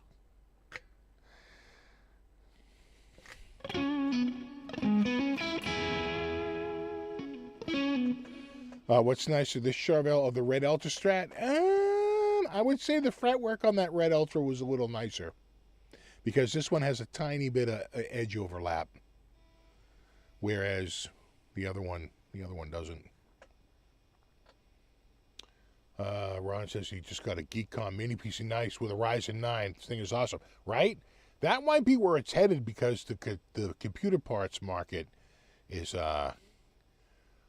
kind of shit in the bed right now, especially with video cards. It is just ridiculous. And the tariffs are only going to make it worse. But you can't get a card for MSRP, except for like the shittiest card that nobody wants, or something from like 5 years ago. That's the only stuff that's out there right now. It's ridiculous, you know. But they're tiny, and you know they're getting, especially the Ryzen ones. You know, they actually have some pretty decent GPU performance. It's pretty good. And if you got a Ryzen 9, I'll bet it's got like full on. It's got DDR5 and full PCI 4.0 support through NVMe. So the thing's got to be like a little rocket, you know. When you're a retailer, you don't want to hold the floor model or demo model forever. Yeah, well, people had different philosophies. So some stores, they would have a demo model that they would just beat the shit out of, and if you wanted one, they'd go in the back and pull one out of the warehouse, right? That was only the biggest of the big stores. The small stores, because I remember we went to go get a guitar, and the guy just went in the back and pulled one out. He had a brand new one in the case, still wrapped in plastic. I'm like, okay. When I bought my Fender Strat, they went in the back and brought out a box. They unboxed it right there. They had it brand new in a box and opened it up. It was a brand new guitar. Okay, brand new. But the little mom and pop stores, they couldn't afford to do that. And like you say, you got to rotate the stock, or it's just going to get beat to shit. Some places would just do that. They would just sacrifice the guitar and then blow it out at the end as the demo model. That was one way to do it, but we didn't have enough stock to be able to do that. We didn't have 6 guitars in the back waiting for it, you know. If we had it in there, it was out on the floor for sale.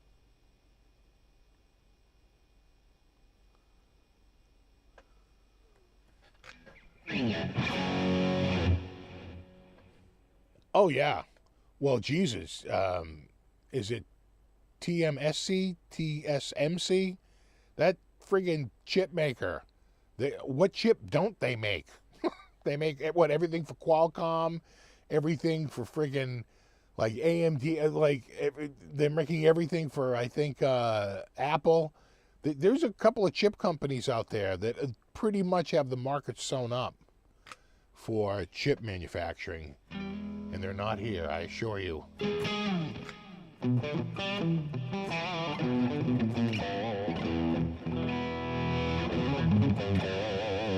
Have a good one, Justin.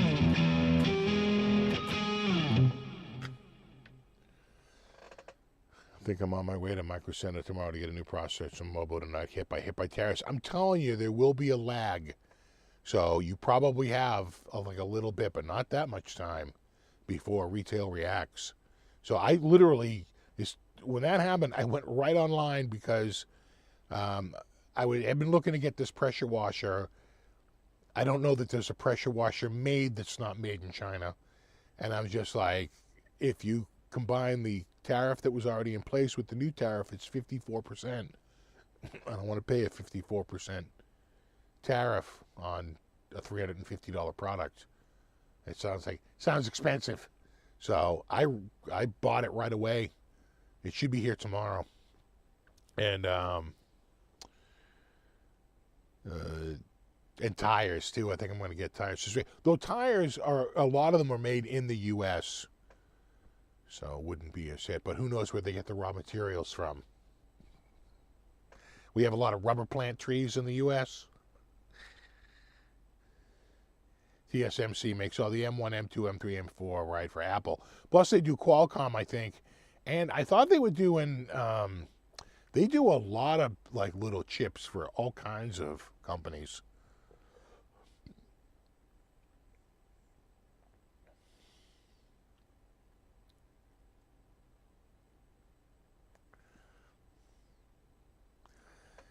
The tariffs could be resolved in 6 months, but who knows, prices have a funny way of shooting up and dropping slowly, right? Businesses are scared shit about losing money, so they raise prices very quickly. And also being scared shit about losing money, they lower prices very slowly. Because God forbid they lose their shirt and go out of business. So,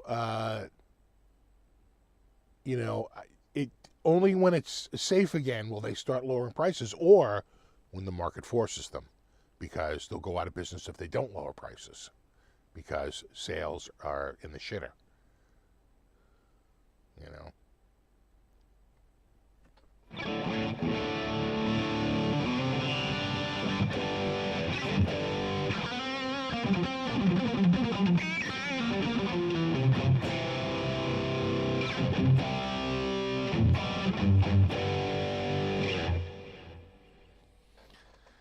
Vehicle chips going to be an issue again? I don't know about that, because that was a supply chain thing where companies were just shut down, so they weren't making the chips. They're not shut down, so they're making chips. That was the problem then. Literally, the chip the factories were shuttered during COVID, and so they literally weren't making them. Yeah, I've tried a few Schecters. I really like them. Agree. Yeah, but no, prices go up. Prices are like taxes. They go up quickly and down slowly. Oh,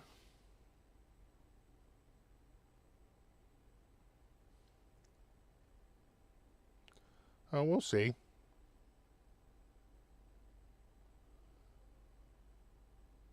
What am I wrong about, Dave? I mean, math is math, bro. You were paying 100%. Now you're paying 100% plus another 20 to 50%. You're in a fantasy world if you don't think prices are going up. Fantasy world. Went up fast with COVID and never came down? Of course. You know why? Because they sit back and they go, the market can bear it, right? We're not in trouble. Companies get whatever they can get, or whatever the market will bear, period. Do you think tariffs will cause more inflation and keep interest rates up? Well, it certainly will cause inflation. It couldn't not cause inflation. That's the way, and that's what a tariff is. It's a tax. By definition, you are paying more. When you pay more for something you did last week, that's called inflation. And if the country goes to shit, right, if things start to slow down, then we call that stagflation. And you are, that's about as bad as it gets.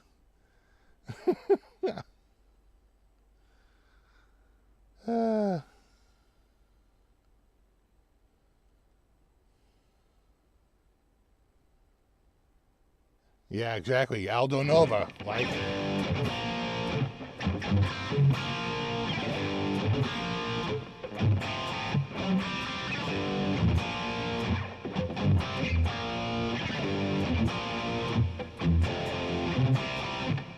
So prescient at the time.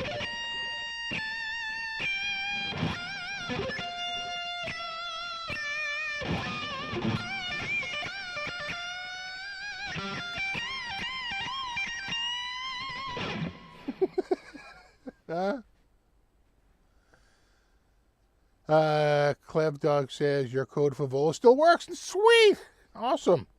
SFB5 Oz for 816.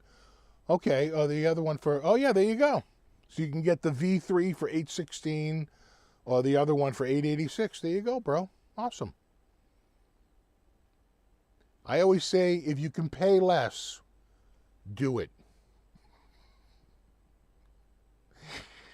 Did he have another hit other than that? Was he a one hit? Was Aldo Nova a one hit wonder? I'm trying to think if he had a second song. Certainly that one. It's not coming to mind. You know?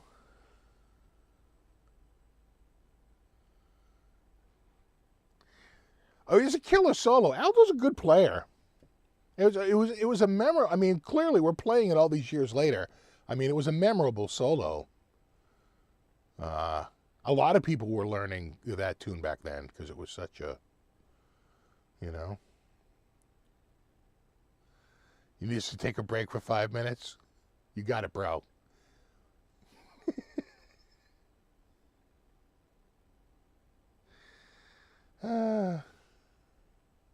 Monkey on Your Back, was that his other tune? Yeah. I don't remember that one. And in fact, when I think of Monkey on Your Back, all I can think about is Shock the Monkey from friggin', what's his name there? His first album. Shock the Monkey. Games without frontiers. War without tears. I don't remember the monkey. I'm sure if I heard it, I'd be like, oh, right. Oh, right. Yeah, Peter Gabriel. That's who I'm thinking of. I'm thinking of friggin'.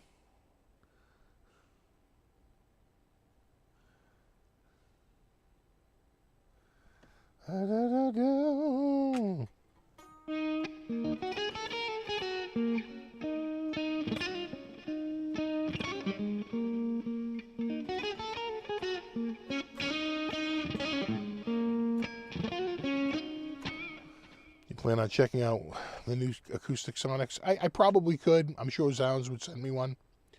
They're a huge Fender dealer. So I'll look into it. I don't know if that will translate into a Guitar of the Week because of the acoustic portion of it. A little tricky, microphones and all that. I'll see. But I'll say this much.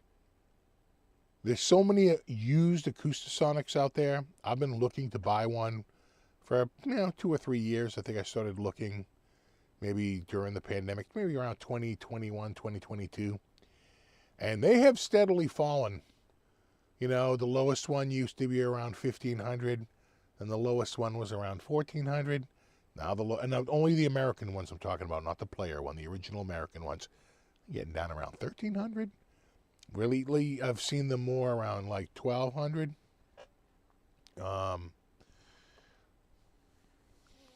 Who's my baby cat? Who is my big old baby cat? Who is this big old baby Katie? Huh? You with a baby butt. With the butt. The baby butt.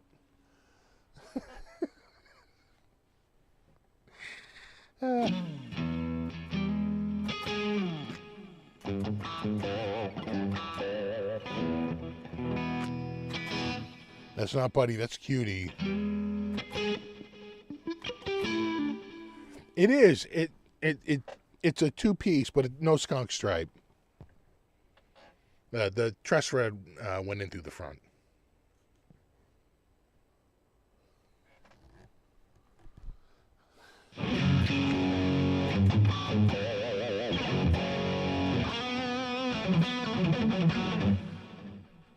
Would you rather pay $200 for a particle board desk made in China? Well, first of all, the $200 for the particle board desk made in China, the desk is probably more like $60. And the $300 solid wood desk made in America is probably more like $3,000. Right.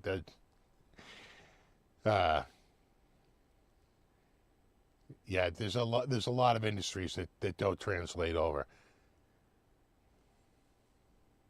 I would be curious to see, but I'm sure a lot of furniture is still built in the United States just because of the cost of transportation, but I'm not sure.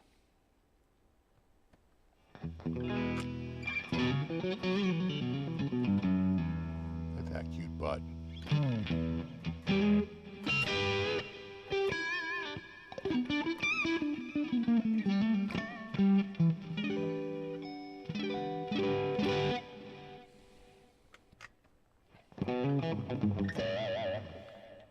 And quite frankly, I wouldn't even care where it was made. I would just compare the particle board to the wood. Where it's made, I could give two shits about. What I want to know is, like, who's giving me what for what? I feel like it would be the other way around. Like, the one from China would be hardwood, and it would be half the money of the particle board one made in America. I'm just saying.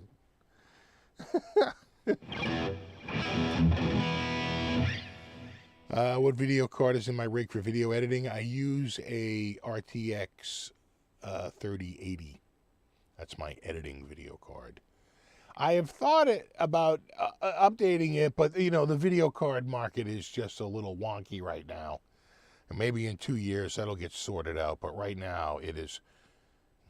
I'm staying pat. In fact, my strategy, I think, for a little bit after I just get the things I need right now, is just to work on cash reserves for a little bit.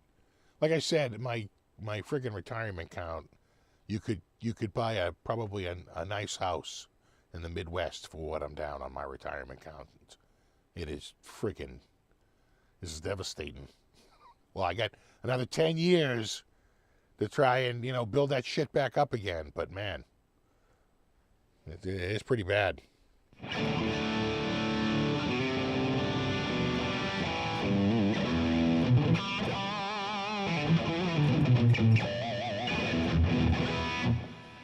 Thinking like that, no one be working in America. Well, sure they would. There's the services,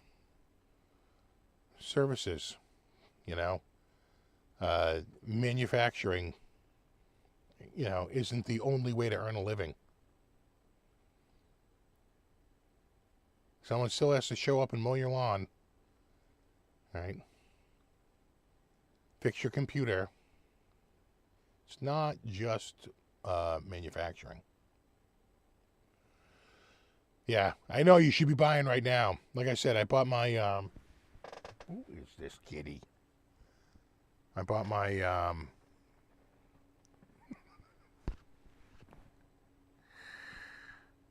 who's this?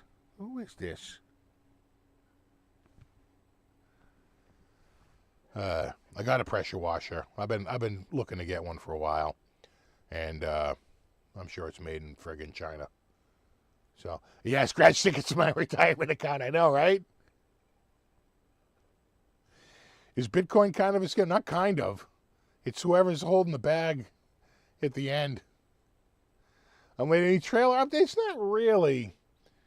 Trailer's it's been kind of quiet. I have some stuff I'm planning to do on it, but it's been, we actually had a couple of nice days, but it's kind of cold and rainy out there today.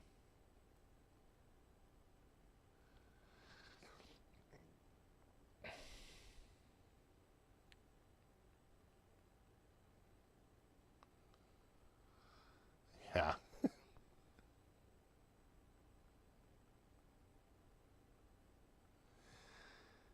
Service jobs, great pension plans, approaching manufacturing jobs. So you want universe.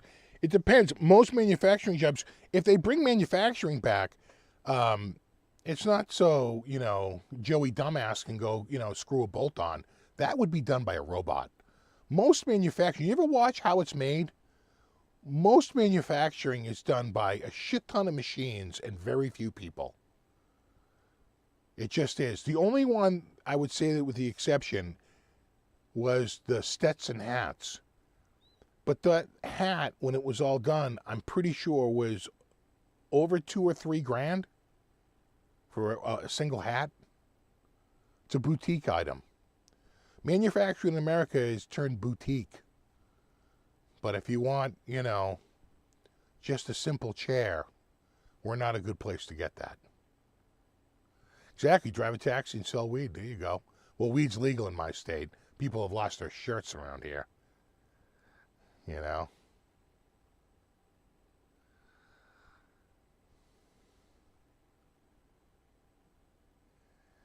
It would be, far more likely that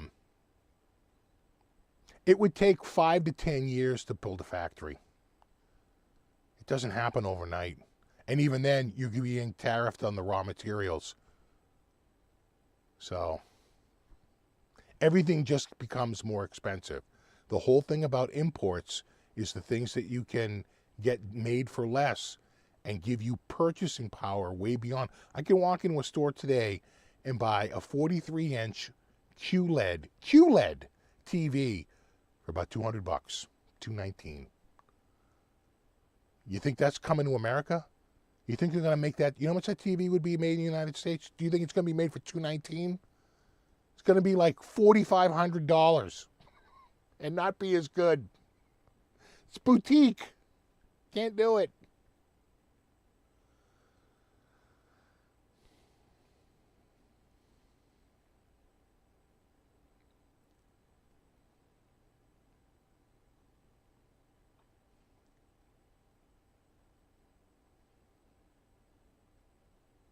Exactly. The only ones who will be left are the people that fix the robots. But that is a job, right? And because, of course, they fix till they make the robot fixing robot. And AI just takes over your job because software can just figure out what's wrong and correct it before you can even get over there to fix it. I'd be more worried about AI because AI is coming for a lot of the service jobs.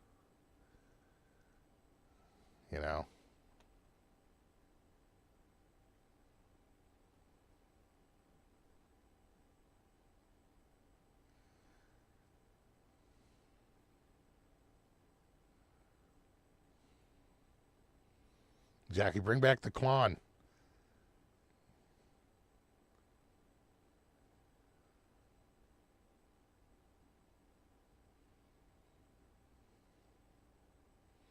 Well, that's just it. Now with the tariff, your spending dollar goes lower, right? You could drop in a lot more money on it. So it's the same exact TV. It's just more expensive. It's try to spur manufacturing here, but that shit takes time. And, it's funny because I've always said eventually the streaming services are going to still cost you money and they're going to have to do advertising. And they're like, no, they won't. They'll have an ad-free. It's like, no, of course, they can't ignore the cost of foregoing advertising, right? The advertising brings in so much money. And it's like, so you look at the sheet and you say, the balance sheet, and you say, well, how much did they bring in memberships? And it's like 800 million. And you're like, wow, that is awesome. How much did they bring in ad revenue? 4.2 billion. Oh. Huh. Wow, that's a lot more. It's like, so if I wanted to, if they really wanted to earn as much from me as they did through, an ad-free platform as they would with the ads, how much would I pay a month? It's like about $200 a month. instead of the $20 a month you're paying now. Right? That's the true cost. And I think you'll find the same out with manufacturing. Everything's a shit ton more expensive than you could have possibly imagined. So,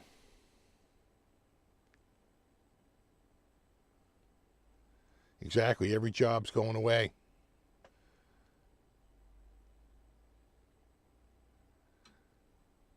You know? Exactly, you'll own nothing and you'll like it.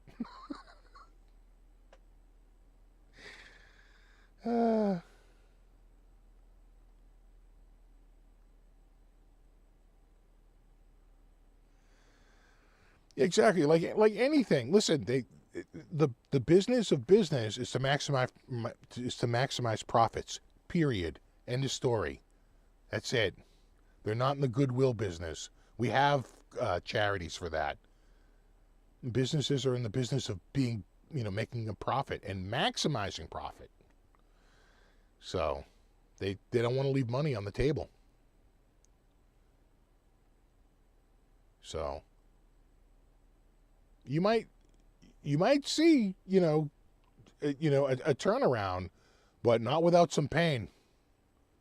And, if the turnaround doesn't happen in weeks or months, that shit happens over years. The short run in economics is 20 years. That's the short run. And as the saying goes, when you're an economics major, in the long run, you're dead. You don't give a shit. Well,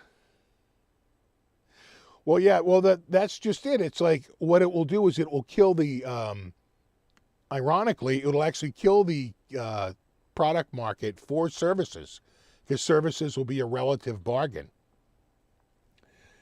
Except for restaurants. Restaurants are going to get screwed because food prices are going to shoot up because a crazy amount of food we just don't have the climate to grow it. You're going to set up all those banana farms down in Texas? Going to start growing grapes out in friggin' Arizona? Yeah, I don't think so. So, we have to rely on places that have more advantageous weather to grow crops that we consume on a regular basis. That shit's going up. Period. Well, we'll see. We'll see. But I can just tell you this. I would, if you're thinking about getting a guitar, a pressure washer, a set of tires, you might want to do that sooner rather than later, because I suspect in 6 months, if the tariffs are still around, retail prices will have caught up with costs. And never forget, costs go through a multiplier. All costs go through a multiplier, because you can't just sit on a cost and, break even. All costs have to be profited upon, or else you're really not in a business now, are you? If your goal is to break even on a cost, you're not a very good business. So,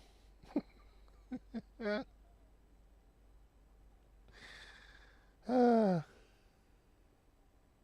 the thing is I wouldn't doubt if Gibson guitars go, if they go up, because I said, they look and see what everyone else is going up, and they don't want to look like a relative bargain. They want to maximize their profits, and if they're getting, if we have to charge $200-300 more for the Epiphone, then that might be getting a little too close to the Gibson. The Gibson gets raised up a little bit more because it doesn't happen in a vacuum. It happens in the context of the market. And if everybody else is going up in price, maybe we can go up in price. Wouldn't hurt the bottom line, All right, dudes. You guys have a wonderful week. I got a new video coming out on Monday. Looking forward to it. Should be fun. I think you're going to enjoy it. I know I enjoyed recording it, and now I have to edit it. And I don't know if I have a second video coming out this week. I'm not sure. I don't think so. I do have a product that I shot a video for, but their timing on their release is a little wonky, so they're not really sure if it's ready yet. So that I said, don't worry about it. Just let me know when it's ready. So it might not be ready this week. I'm still waiting to hear back on from the vendor what they're about the release schedule. So it could just be Mondays. But check out Monday's video. It's going to be awesome. I think you're going to like it. And yeah, we will do it all again in a week. And welcome to my new members. Glad to see you here. And I will see you all again next week. And the bro fist to my mod squad. You know, that old chestnut. And we'll do it all again next week. And so there you go. And I'll tell you all about my new pressure washer next week. I'm looking forward to it. And I know. We need more shame bells next week. More shame bells. That's my personal promise to you. More shame bells next week. All right. You guys have a wonderful week. And I'll see you all here again next week. And there you go. Later.